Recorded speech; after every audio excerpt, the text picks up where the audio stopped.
Hola, ¿qué tal? Muy buenos días. Bienvenidos a la revisión de las noticias del mundo económico aquí en Agenda Económica AM. Ha sido una semana bastante noticiosa, sobre todo porque durante la jornada de ayer por cadena nacional, el presidente de la República, Gabriel Boric, presentó el presupuesto 2026, un presupuesto sólido y que está dentro de lo esperado, de las expectativas que ya nos habían anunciado los expertos. Comenzamos entonces 8:02 de la mañana. Los invitamos también a unirse y a escucharnos a través de nuestra transmisión multiplataforma. Como ya les comentaba entonces, es una semana bastante noticiosa. Hoy también a partir de las 8:30 de la mañana tendremos los datos correspondientes al IMASEC de agosto que nos va a presentar el Banco Central, que los estaremos analizando aquí en Agenda Económica M, pero también lo veremos más en profundidad en nuestra edición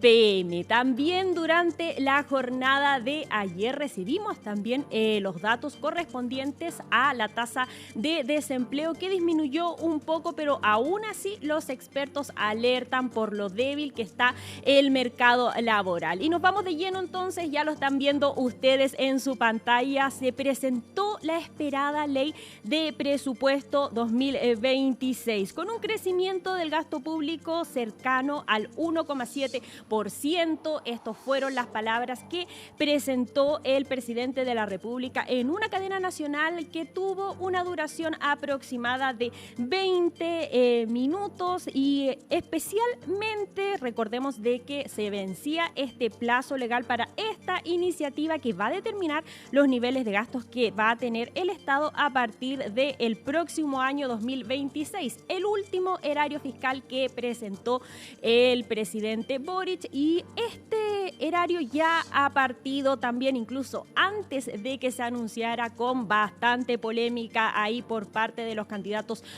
presidenciales y también por parte de los parlamentarios, donde ya se anticipa una tensa discusión en el Congreso que comienza durante la jornada de hoy a las 11 horas. La Comisión Especial Mixta de Presupuestos va a sesionar, donde va a ser el ministro de Hacienda Nicolás Grau y la directora de Presupuestos Javiera Martínez, que van a presentar este esperado informe de finanzas públicas, donde va a comenzar esta tramitación de este presupuesto. ¿Por qué les digo que es tan esperado este informe de finanzas públicas? Porque han habido muchas críticas al respecto sobre esta transparencia que pedían los candidatos presidenciales, un debate que abrió la candidata presidencial de Chile Vamos, Evelyn Matei, donde le decía al Estado que tienen que transparentar cuáles son las deudas públicas que tienen para poder tramitar un presupuesto. Vámonos de lleno entonces a ir desglosando este erario fiscal. Como les comentaba, el gasto público crecerá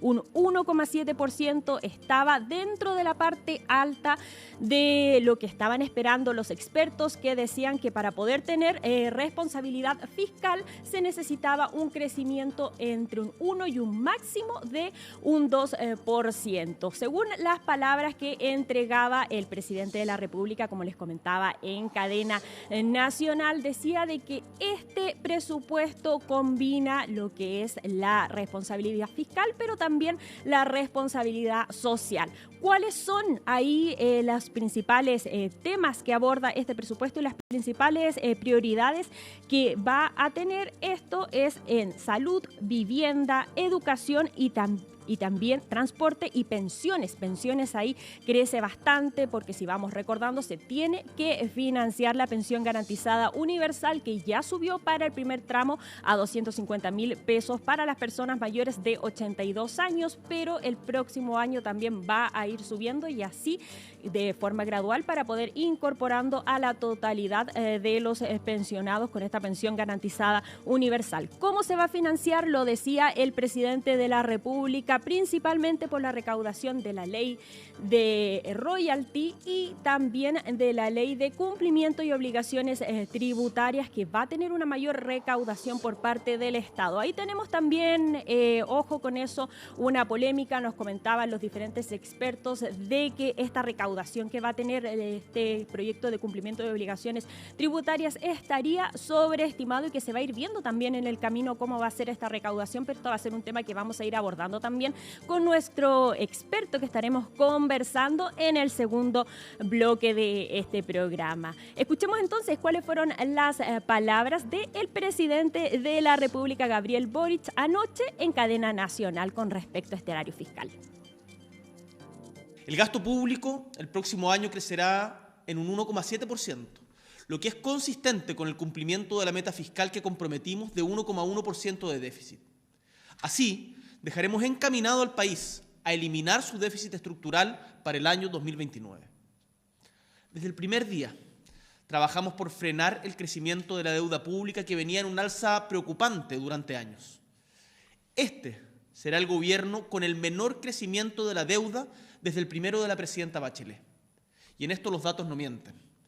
Sea cual sea el signo político del gobierno que va a dirigir los destinos del país en los próximos 4 años, entregaremos la casa ordenada y con las cuentas claras.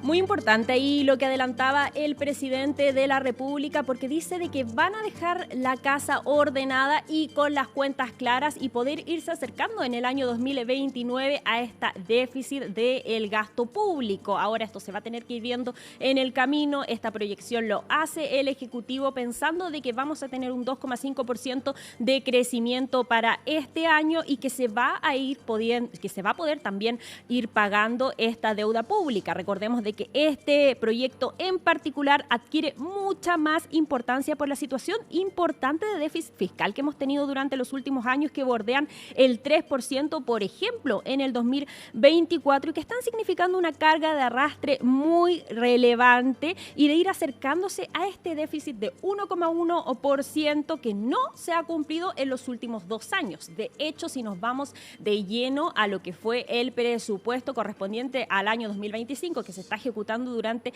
este año, recordemos de que el gobierno lo sobreestimó y tuvo que hacer un recorte importante. Al principio había dicho de que este crecimiento iba a ser cercano a un 2,7%, pero luego en discusión parlamentaria se tuvo que ir recortando y se terminó haciendo con un crecimiento de un 2%. Ahora, según lo que estuvimos reporteando y lo que nos comentaban los expertos, este 1,7% que presentó el mandatario durante la jornada de ayer y que ya fue ingresado al Congreso estaría dentro de la línea, pero siempre se van haciendo diferentes recortes y prioridades según lo que se va analizando en las carteras en esta discusión parlamentaria, que, como ya les comentaba, se viene bastante tensa. Han sido varias las polémicas que han ido rodeando este presupuesto. Uno de ellos ha sido porque, como les comentaba, este presupuesto, este erario fiscal, va a tener que ejecutarlo el próximo gobierno, y ahí han sido los candidatos presidenciales que han tenido bastantes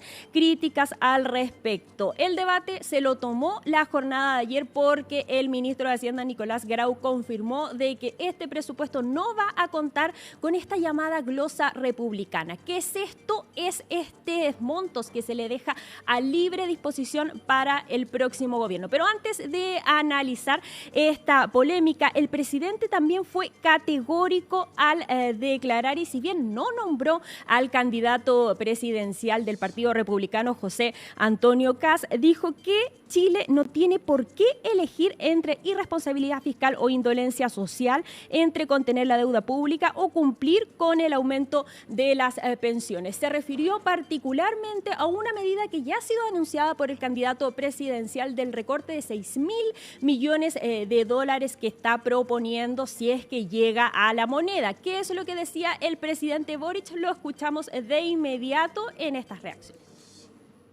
Yo les digo fuerte y claro: Chile no tiene por qué elegir entre irresponsabilidad fiscal o indolencia social, entre contener la deuda pública o cumplir con el aumento de las pensiones. Existe un camino en donde la seriedad fiscal y el compromiso con las urgencias de ustedes, las familias chilenas se encuentren. Ese es justamente el camino que estamos recorriendo. Y es que un Estado responsable no abandona a su gente. Por eso es irresponsable, además de indeseable, la propuesta de recortar 6.000 millones de dólares de gasto que algunos han levantado sin decir de dónde pretenden hacerlo. ¿Acaso van a echar abajo beneficios sociales? Es imposible recortar 6.000 millones de dólares sin afectar derechos sociales como la PGU. Inmediatamente también respondió a través de la red social X el candidato presidencial del Partido Republicano, José Antonio Kast. ¿Qué fue lo que dijo? No, presidente. Vamos a recortar 6.000 millones de dólares en gasto político sin afectar beneficios sociales como la PGU. Y vamos a partir por todos los funcionarios corruptos que usted llevó al gobierno y que en estos 4 años se han robado la plata de los chilenos más pobres. Es la respuesta entonces que entrega el candidato del Partido Republicano a estas palabras, a estos dardos que entregó el presidente de la República anoche durante su cadena nacional que, como les comentaba, duró alrededor de 20 minutos y donde fue fijando cuáles son las prioridades de este presupuesto. Ahora, como les comentaba, esta no ha sido la única polémica que ha rodeado este erario fiscal, que incluso antes de conocerlo, porque lo vamos a conocer en profundidad, como les decía, a partir de las 11 de la mañana en el Congreso va a estar el ministro de Hacienda, Nicolás Grau, presentando justamente este informe de finanzas públicas, este esperado informe que ya habían pedido los parlamentarios para poder ir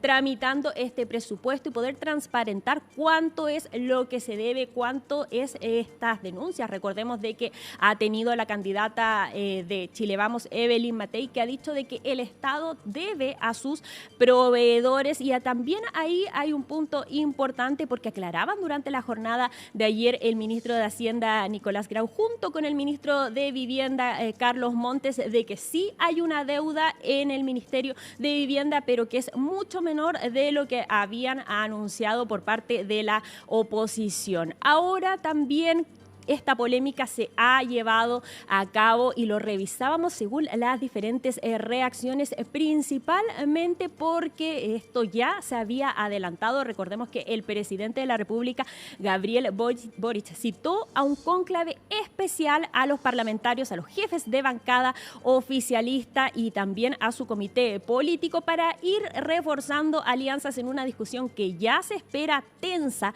en el Congreso. Esta reunión se llevó a cabo la noche del lunes en Cerro Castillo, en la región de Valparaíso, y fue ahí donde el ministro de Hacienda, Nicolás Grau, adelantó que no hay plata y que este gobierno no va a dejar la llamada glosa republicana, que es este monto que se le deja al próximo gobierno para que pueda ejecutarlo a libre disposición. ¿Cuáles son las diferentes reacciones? ¿Cómo se lo tomaron los candidatos presidenciales? Lo revisamos en el siguiente informe. Que eso significa que hay que agarrar todo lo que se esté cayendo. Como ustedes se dan cuenta, es muy dinámica la economía y todo. Sí. El titular de Hacienda lo tiene claro, caen puntos y otros se suman. El que ya confirmó es que se elimina la glosa de libre disposición del presupuesto 2026. No se libera un monto específico, sino que se le da libertad, se le da más libertad a la administración siguiente, que tendrá que ser las y los chilenos quienes decidan quién lidera esa administración, pero se le da más libertad a la administración siguiente para que pueda reasignar recursos. Eso es lo que propone la Comisión de Gasto y es lo que vamos a hacer en este presupuesto. Son recursos que se dejan para que el gobierno entrante enfoque sus prioridades. Monto conocido como la glosa republicana, que no estará presente. Ya se anticipaba esta decisión en el cónclave especial que citó el presidente Boric en Cerro Castillo, por lo que las reacciones de oposición no tardaron en llegar. Nunca en la historia de los últimos 30 años, yo creo, desde que volvió la democracia, había sucedido que un gobierno no le deje nada de libre disposición al gobierno entrante. Lo encuentro inaceptable. Esto es un daño para la democracia, esto es un daño para la sana convivencia. Si hoy día le planteo al presidente que no es un republicano desde el punto de vista de la nación, porque no va a dejar un presupuesto acorde para quien sea el próximo gobernante, más allá de la línea política, para sus primeras prioridades, quiere decir que no es tan republicano como se dice ser él mismo. Foco de disputa que sin duda tensionará la discusión presupuestaria y que también prende alertas en el oficialismo. Habría que ver qué pasa con el presupuesto de emergencia. A mí me habría gustado que se siguiera la lógica de siempre en ese sentido, pero lo que más me interesa, más que tener yo como presidenta de Chile una lógica una glosa libre de disposición, lo que me interesa es que no se disminuya el gasto social ni el gasto en seguridad. En este complejo escenario de estrechez fiscal fue la Comisión de Gasto Público que asesoró a Hacienda. La medida no deja un monto específico, sino más bien se deja la partida del Tesoro Público. ¿Qué significa? Lo que nosotros propusimos como Comisión del Gasto Público fue reemplazar esta provisión republicana básicamente por una facultad de reasignar hasta un 10% del gasto público total. En términos de recursos, son 9.000 millones de dólares. Es decir, se está ampliando por más de 12 veces la capacidad que tenga el próximo gobierno. La última provisión sumó 720 millones de dólares. Hoy esta cifra, bajo la lógica de los expertos, se podría ampliar, lo que será parte del debate parlamentario. La derecha ha sido muy exigente y ha mandado muchas señales en relación a que hay que disminuir el gasto. Y sin duda, esa glosa que le llaman la glosa republicana, tal vez un espacio de reducir gastos. Más que dejar un presupuesto de libre disposición, lo que exigimos es transparentar y que nos muestren los datos reales de cuánto es la deuda actual, qué es lo que no se ha pagado. La acusación de falta de transparencia en las deudas públicas pesa en esta discusión. La partida de vivienda ya genera debate por la deuda cercana a 1.000 millones de dólares que tendría el ministerio, la cual el Ejecutivo confirmó que la deuda existe, pero es menor. Estamos en este momento con 127.000 viviendas en construcción. Entonces, si en el primer año hubo tal cantidad de transferencia de recursos, los otros años hay que ir pagando el diferencial de acuerdo al avance en la construcción que tenga. Así opera la construcción. Entonces, considerar deuda eso cuando es parte del proceso regular de financiamiento de la vivienda genera distorsión. Respecto a que hay algunos atrasos en algunas deudas, lo ha habido. La cifra real es menos de un décimo, un noveno de ese valor y hemos sido muy categóricos en esto, tal como se ha hecho todos los años y como se hace seriamente la política pública en Chile. Esos compromisos van a ser saldados prontamente. Vivienda es una de las 3 carteras que más crecerán en este presupuesto, que ya anticipa una muy acalorada discusión. 8:18 y nos vamos a otro tema en esta semana noticiosa en materia económica aquí en Agenda Económica AM, porque durante la jornada de este martes el Instituto Nacional de Estadísticas entregó los nuevos datos de la tasa de desempleo correspondiente a el trimestre móvil entre junio y agosto. Una baja en la tasa de desempleo y una mejor creación de puestos de trabajo es lo que revelaron estos datos del Instituto Nacional de Estadísticas. 8,6%, levemente por debajo del 8,7% anterior y 3 décimas menor de lo que fue hace un año. Recordemos de que el mercado laboral continúa muy débil y hay algunos expertos que llaman que existe una crisis laboral, principalmente por los puestos de trabajo que no se han podido recuperar previo a la pandemia y también por este aumento de los costos laborales que ya advertía el Banco Central en su último informe de política monetaria y que ha causado discrepancias con el Ejecutivo. Tenemos las reacciones al respecto de David Bravo, él es el director del Centro de Estudios Longitudinales de la Universidad Católica. Escuchemos. Algo importante es que se registró, a diferencia de meses anteriores, un incremento en 12 meses del empleo de 1,3%.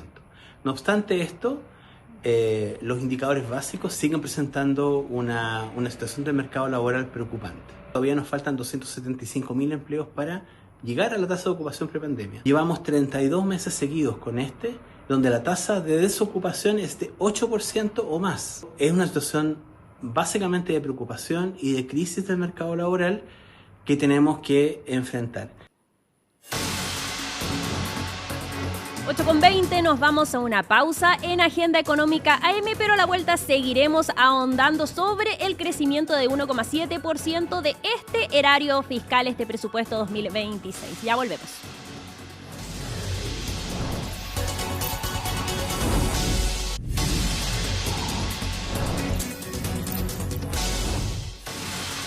8:23 y continuamos la revisión de las noticias aquí en Agenda Económica. Por supuesto que vamos a ir ahondando este presupuesto 2026 y para eso a esta hora de la mañana tomamos contacto con Sergio Lehmann, él es economista jefe del Banco BCI. ¿Cómo estás, Sergio? Muy buenos días, gracias por este contacto a esta hora de la mañana.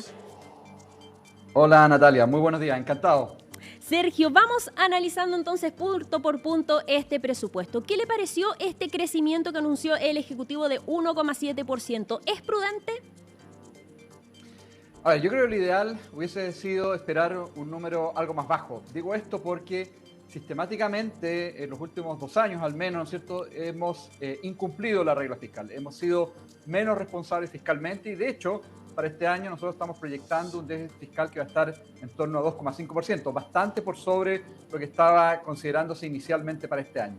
Dado eso, y dado, ¿no es cierto?, que ha habido sistemáticamente alguna sobreestimación de los ingresos públicos, y yo creo que es uno de los riesgos que uno advierte para 2026, creo que habría que haber sido más prudente y haber considerado probablemente, ¿no es cierto?, un gasto público más cercano a 1%. Hoy día estamos viendo, entonces, como ya bien decía, menor orden en las cuentas públicas y eso es especialmente importante corregir y es, ¿no es cierto?, clave llegar efectivamente, digamos, a un balance, un equilibrio fiscal hacia el 2029 como estaba planteado, pero creo que en ese sentido hay que ser algo más rigurosos en materia de gasto público y ser mucho más también conscientes de que hay efectivamente gastos públicos que hoy día no están siendo bien utilizados, digamos, recursos públicos que naturalmente hay que mirar con mayor detención. Es muy ambiciosa esta meta que anunciaba el presidente de la República, Sergio, de llegar a que en 2029 se eliminará el déficit estructural. ¿Es posible llevarlo a cabo? Yo creo que es posible, efectivamente. Ese es un compromiso que se adoptó hace ya un rato atrás. Es clave, efectivamente, llegar a un equilibrio fiscal de aquí a los próximos años, porque de otra manera no vamos a cumplir en la exigencia de que la deuda pública sobre el PIB llegue como máximo a 45%. Si sobrepasamos ese nivel, naturalmente podemos arriesgar una baja en nuestra nota crediticia y eso llevaría a tasas de interés más altas y una dinámica de crecimiento más baja, digamos, en los próximos años. Yo creo que es factible, hay que hacer la tarea, hay que ser riguroso, hay que ser conscientes de que hay, ¿no es cierto?, gasto público que está siendo mal conducido, hay programas mal evaluados, es necesario mirar con mucha atención los distintos aspectos de el gasto público de forma tal, ¿no es cierto?, de ir racionalizando de alguna manera, ¿no es cierto?, lo que son los usos fiscales. Sergio, me comentaba de que ustedes esperaban de que el crecimiento del gasto público fuera un poco menor. El presidente anunció este 1,7%. ¿Es consistente este crecimiento con el cumplimiento de la meta fiscal de 1,1% de déficit?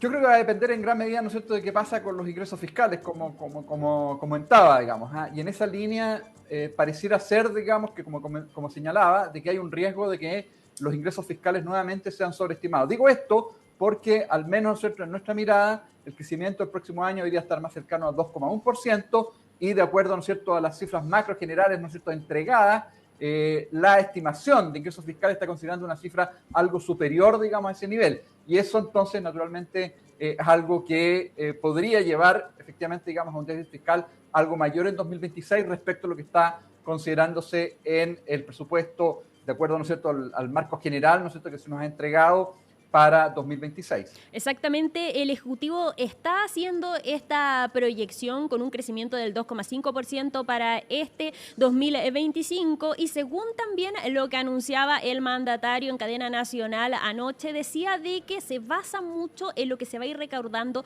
en el royalty minero y también en el proyecto de cumplimiento tributario. ¿Usted cree de que se va a llegar a las metas de recaudación sabiendo también las polémicas que ha tenido al respecto el proyecto de cumplimiento de obligaciones tributarias? Yo creo que hay dudas, digamos, porque lo que muestra la evidencia es que este tipo de proyectos muchas veces sobreestiman la recaudación que en definitiva se va a generar. Y eso lo hemos visto también nosotros durante otros, ¿no es cierto?, eventos en el pasado. Por lo tanto, yo creo que en ese sentido hay que ser mucho más cauteloso, mucho más cuidadoso, mucho más conservador, digamos, en materia de ingreso fiscal y entender, ¿no es cierto?, de que hay muchos eventos, ¿no es cierto?, que eventualmente se van desarrollando durante mes a mes y por tanto, ¿no es cierto?, frente a eso hay que ser, ¿no es cierto?, especialmente cautos, digamos. Y por eso decía de que los ingresos fiscales que hemos ¿no es cierto?, observado en términos de proyección durante los 2 últimos años ha estado muy por sobre lo estimado o por sobre, digamos, lo que efectivamente se ha recaudado. Por lo tanto, yo creo que hay que ser cuidadosos y, como bien decía, ser especialmente conservadores en esas partidas. Sergio, y en ese sentido, ¿qué tan importante es esta presentación que va a hacer hoy el ministro de Hacienda y la directora de Presupuestos con respecto al informe de finanzas públicas? ¿Qué nos podemos encontrar con estos datos que van a presentar? Yo creo que es una instancia, por cierto, digamos, muy importante. Yo creo que hay que mirar con especial detalle las distintas partidas que se están contemplando para el presupuesto. Creo que se inicia una discusión que probablemente va a estar siendo muy intensa. El próximo año va a asumir un nuevo gobierno y, por cierto, digamos, va a estar, ¿no es cierto?, los políticos muy atentos, ¿no es cierto?, a cuáles son los espacios en materia de uso de recursos durante el próximo año, digamos, y también hacia lo que viene. Por lo tanto, la instancia de discusión va a ser especialmente rica. Hay que mirar con detalle, ¿no es cierto?, lo que es la presentación de este proyecto, las distintas partidas, porque naturalmente tenemos, ¿no es cierto?, en Chile muchas todavía desafíos, digamos, en materia social, en materia de crecimiento, generar incentivos para mayor crecimiento, digamos, hacia el largo plazo, y en ese sentido, por cierto, digamos, la discusión en materia presupuestaria es central, digamos. Por eso bien decía de que una mirada detallada, digamos, de lo que es el proyecto va a permitir entender mejor cuáles son las variables que van a estar jugando con mayor relevancia en materia de rol, digamos, hacia los próximos años. Sergio, estamos en vivo aquí en Agenda Económica AM, son las 8:30 de la mañana y tal como se los habíamos adelantado, el Banco Central ya publicó el dato de IMASEC correspondiente al mes de agosto. Creció 0,5% en comparación al igual mes del año anterior y la serie desestacionalizada disminuyó 0,7% respecto al mes precedente. Esto ya lo habían adelantado, Sergio. Los expertos decían de que este mes también se vendría con poco crecimiento, sabiendo de que la minería estaría también ahí con números negativos debido al accidente también que se registró en el Teniente, ¿cierto, Sergio? Si nos pudiera comentar, ¿se esperaba este crecimiento de 0,5% del IMASEC? Muy pobre el crecimiento. Nosotros estábamos proyectando un crecimiento de 1,4% en el mes de agosto. Estamos viendo que es más o menos un punto por debajo de lo que el consenso también estaba viendo.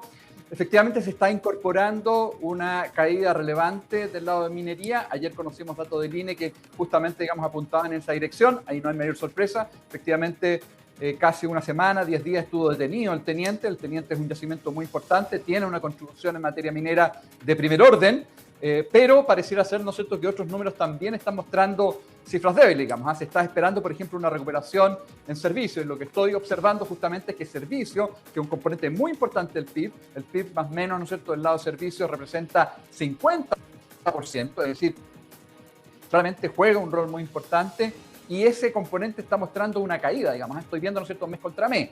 En 12 meses sigue marcando, digamos, un alza en torno a 2%, algo sobre 2%, pero claramente los números no son buenos. Y si uno observa, por ejemplo, lo que es comercio, tiene un crecimiento muy menor, digamos, en el mes de agosto, digamos, solo 0,1% respecto al mes anterior. Por lo tanto, estamos viendo naturalmente cifras que son un tanto desilusionantes, digamos, y reconocen justamente que la dinámica de la economía está siendo frágil y por lo tanto como tarea hacia lo que viene está justamente reforzar las señales que vayan permitiendo un mayor dinamismo. Dejando de lado entonces minería, que efectivamente tiene un componente muy puntual, de todas maneras estamos viendo que los otros componentes están dando cuenta de una debilidad que se sostiene. Así es, Sergio, está debajo de las expectativas del mercado, ya que decían de que este IMASEC de agosto rondaría entre 0,9% y 2,2%. Finalmente el Banco Central entrega esta cifra, solo un crecimiento de 0,5%. ¿Podría esto, Sergio, cambiar las perspectivas de crecimiento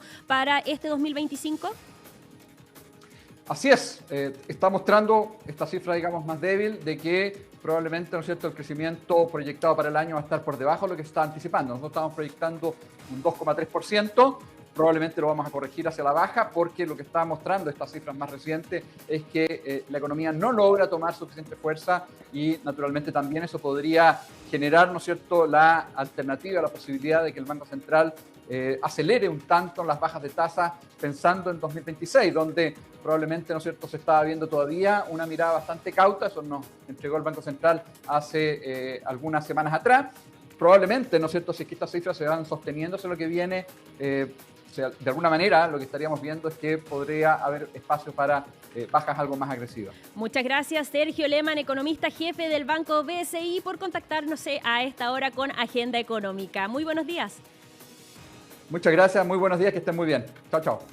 Y este dato entonces de IMASEC, este crecimiento de 0,5% de la economía correspondiente al mes de agosto, lo estaremos analizando justo con el informe de finanzas públicas y el presupuesto 2026, también en profundidad en Agenda Económica. PM 8:34, terminamos esta revisión de las noticias de Agenda Económica M. Los dejamos invitados a que sigan conectados con CNN Chile. Ya viene CNN Chile Radio.